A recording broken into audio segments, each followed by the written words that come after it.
Now with that personal revelation from Olympian Nancy Kerrigan, the Dancing with the Stars competitor performed a beautiful foxtrot dedicated to motherhood on Monday and revealed her secret struggle to grow her family.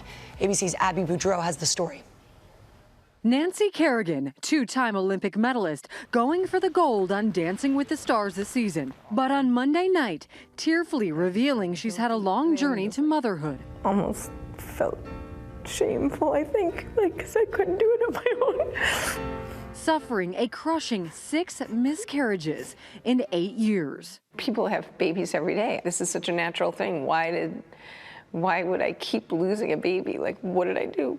After the birth of her son Matthew in 1996, Nancy and her husband Jerry Solomon struggled to have more children. It's devastating, and it's so hard on your marriage, and you think, God, what's wrong with me? You blamed yourself?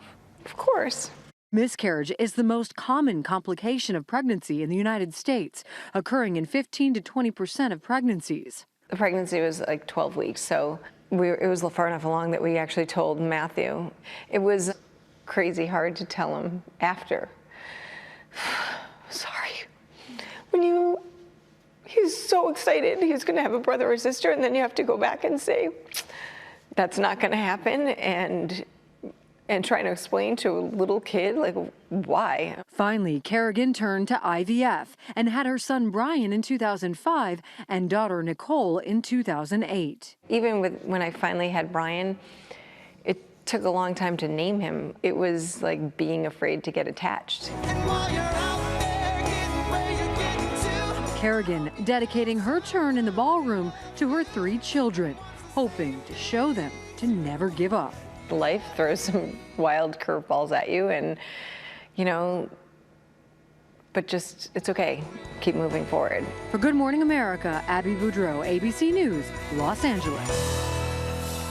Keep moving forward. And our chief women's health correspondent, Dr. Jennifer Ashton, is here. 6 miscarriages. That has got to be so tough. Yeah. And Nancy was so honest about the feelings of shame and guilt. But what's happening physically inside the body when that happens? You know, it's a spectrum. So you can see anything from mild effects to severe effects. And if you look at some of the more common physical effects, you're talking about things like requiring a D&C, which is a minor surgical procedure, blood loss in some cases, which can be mild or it could be extreme, pain, which is almost universal, and then infection, less common. But again, hearing about 15 to 20, some cases 25% of all pregnancies, this affects a lot of women. It does affect a lot of women, and as an OBGYN, when do you start looking for underlying problems? Well, we say that if a woman is pregnant enough times, many women will suffer 1 miscarriage. The definition of recurrent pregnancy loss is 3 or more.